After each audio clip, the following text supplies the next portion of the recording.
All right, thank you so much for joining us here at the First Alert Desk on Atlanta News First Plus. As you can see, the Coweta County Sheriff's Office is getting ready to deliver remarks after we learned news of one of their deputies who lost their lives during a high-speed chase. I do believe those remarks are starting now. Let's listen in.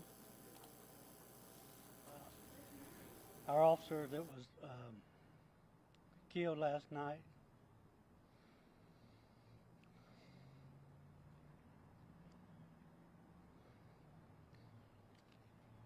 Eric, he's like family to each and every one of us.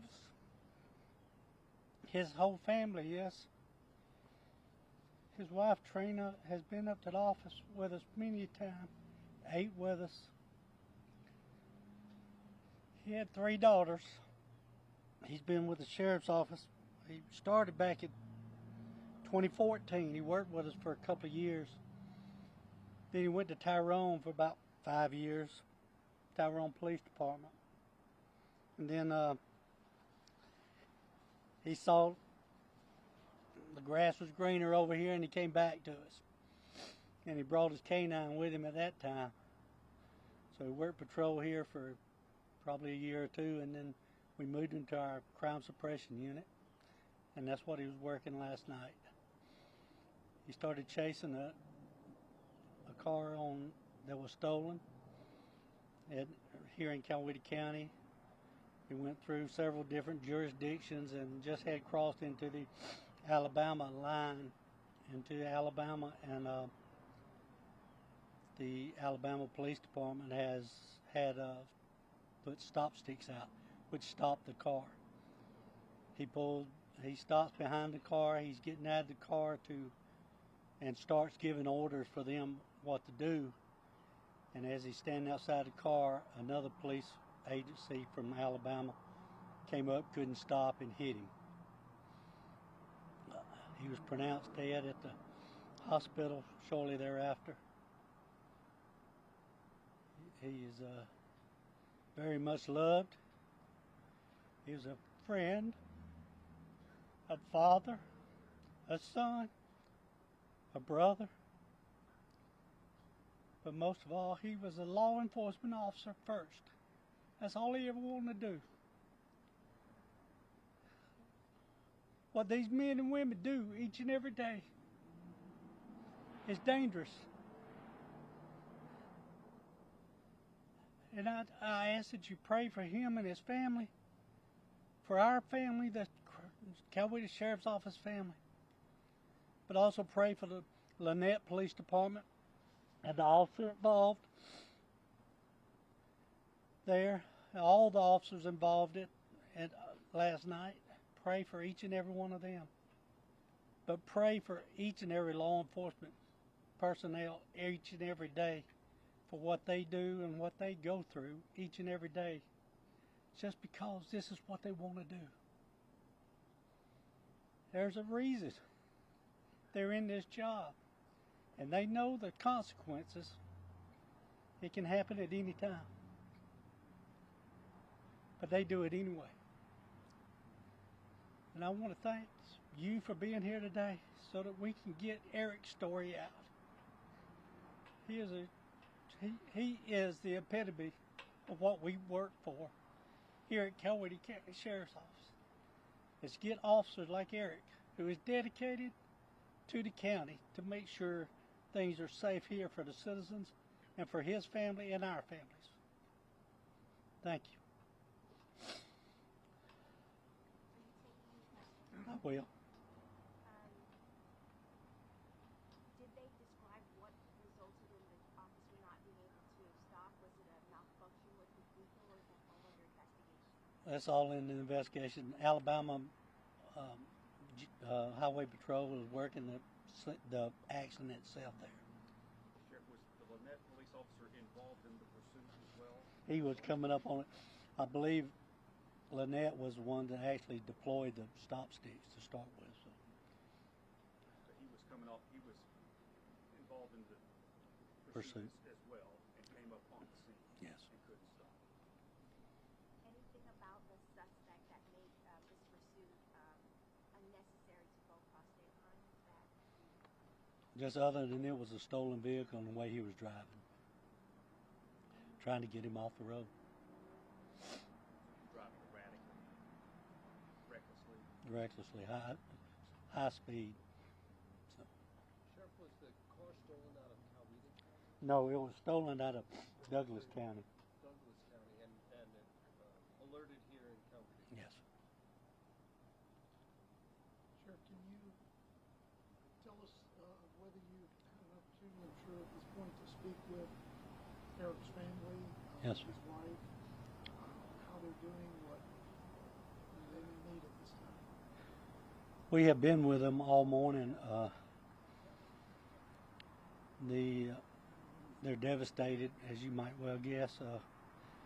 We have had the citizens and the different businesses here that have been very supportive and offering to provide food and all kinds of things.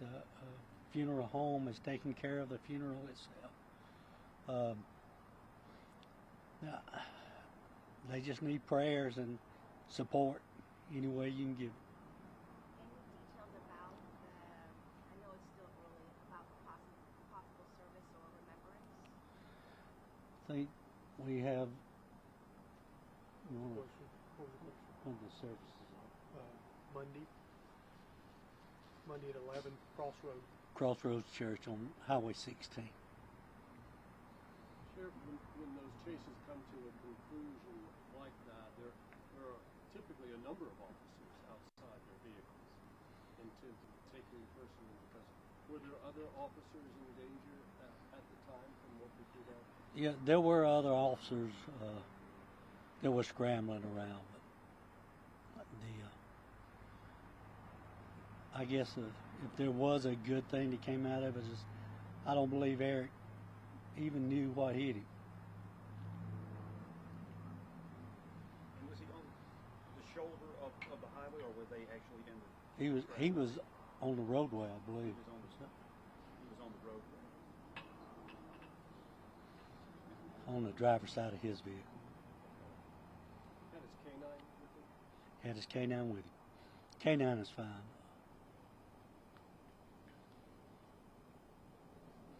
All right, thank you. Thank you. Thank you, and sorry for your loss. Thank you.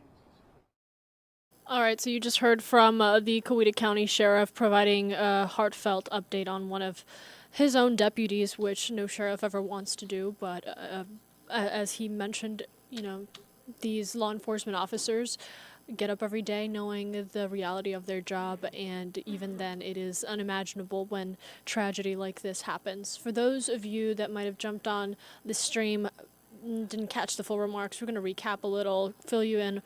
Earlier this morning, we shared with you news of a Georgia law enforcement officer, Coweta County Sheriff's deputy specifically, who died during a high-speed chase. Now, a lot of details just came out of this news conference that I want to take you through. We have learned that an Alabama police officer did hit him with his cruiser. The sheriff just saying at some point during the high-speed chase, which, by the way, they according to the department, they were chasing a stolen vehicle which had crossed from Georgia into Alabama. This deputy got out of the vehicle, and at that point, that Alabama police vehicle wasn't able to stop and did unfortunately hit him. He died from his injuries on the way to the hospital. Now, this all happened at around 2 o'clock this morning. It began in Georgia. That chase, like I said, went onto I-85 into Chambers County, Alabama, and that is where a Lynette police officer did strike and kill the deputy. That deputy being identified as Deputy Sheriff Eric Minix. Now, I want to show you a photo of him as we talk about some of the things that were said during this news conference here. You're looking at Deputy Sheriff Minix, who the sheriff described as the epitome of what we work for, someone who was dedicated to his county. He was part of the crime suppression unit. He was also a canine officer. This, again, happening earlier this morning at around 2 o'clock. following that high-speed chase. Now, we also have an update on the Lynette police officer. That individual has been put on administrative leave as part of the investigation. We do have this quote that we brought to you on Atlanta News First via our free mobile app here from the Coweta County Sheriff's Office saying, quote, "It is with great sadness that the Coweta County Sheriff's Office shares the news that Deputy Sheriff Eric Minix died in the line of duty in the early hours of Thursday, January 4th, 2024, following the pursuit of a stolen vehicle which crossed into Alabama, and during the apprehension of the suspect, Eric was struck by a police car and was pronounced dead at an area hospital." And then it goes on to say, really emotionally, Deputy Sheriff Eric Minix was a dedicated deputy and canine officer, but more importantly, he was a friend to everyone who knew him. Eric leaves behind a loving wife and 3 daughters. We have lost a good deputy. We have lost a good man. We have lost a good friend. Again, Coweta County Sheriff's Office on the passing of one of their deputies is really a tragic story of a loss of a local law enforcement officer protecting his community, protecting his county. And as the sheriff said, that is what he wanted to do with his life. That is what he was dedicated to and what he woke up every day to do with such pride.